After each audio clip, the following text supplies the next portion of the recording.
That sounds really scary. We sat quietly. I'm just so tired. I don't understand. I try to do it all right, to be perfect, to be everything for everyone. I paused to breathe before rushing out. Why isn't that enough to give me some space? What more can I do to push this thing away? I stopped, then asked, "Do you know what it is?" "I don't," he offered, "but I understand why you feel urgency to figure it out." "Is it the weight of my unreasonable expectations?" I asked. "Am I putting too much pressure on myself?" Neither of those statements feel true to me, but you know me well. He looked at me. "I think you are trying to live up to some sort of saintly ideal, yes. But I think it's deeper. That if you feel like you're good enough, you'll be safe from judgment, loved." This observation hit right in my clenched heart. "So, what is sitting on my chest exactly?" I asked. "Whatever tells you that you're not." After our session, I sat in my car, head resting on the steering wheel. I could feel something primal and angry, something rebellious and pissed, break free. I was trying to be good. I had always been trying to be good. I ran myself ragged, cared dutifully for my family, friends, and colleagues, punished my body so that it stayed a certain size, kept my temper in check. What would happen if I just stopped? I didn't know the answer, but in my parked car that day, I resolved to find out. I planted a tiny seed, an inquiry that became the germ of this book. Its unfurling would cost me a lot, but it would give me back my life.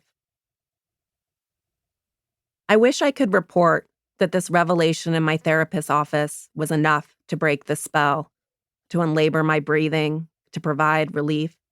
Sadly, admitting that I felt pinned down by something didn't disappear the phantom in the way that flipping on the lights when one of my kids sees a strange shadow at bedtime dissipates the threat.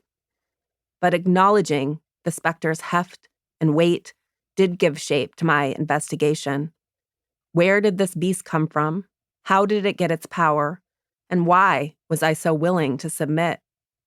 I began to trawl through history to locate the early murmurs of when goodness and acceptability were conjoined for women. And I revisited my own childhood to trace when this programming had first caught me in its maw. I've always liked asking questions. I was a precocious and curious child, probably a little annoying in my insistence to understand. Why? Fortunately for me, my mother used the library as a babysitter. I always had my face in a book. I looked for answers in novels, history, science, anywhere they might be hiding. And on the long drive to and from town every day, we lived in the woods up a valley outside of Missoula, Montana. My parents played NPR's All Things Considered, so I listened as masterful radio journalists like Cokie Roberts, Nina Totenberg, and Susan Stamberg used their questions to make the world more comprehensible. Now I realized I was trying to impose logic on a society that felt chaotic to me. I could sense an underlying structure, a code of behavior, a way life is supposed to be done. I needed to discern this map's contours, the boundaries of acceptance, belonging, and goodness, so I could pick the right path, one that might ensure my own safety, success, and survival. When I became an adult, I took jobs writing and editing, positions where I was paid to pursue my interests, to parse how systems work and why we do what we do.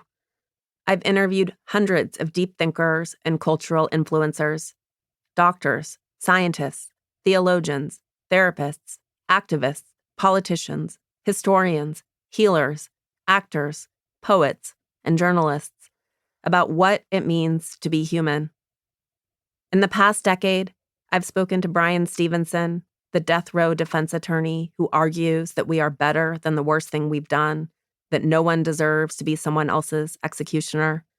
I've spent time with Laura Lynn Jackson, a famous psychic medium whose ability to channel the dead suggests we are part of a much larger energetic story, that we don't vanish but endure, that we are here in Earth School to learn, evolve.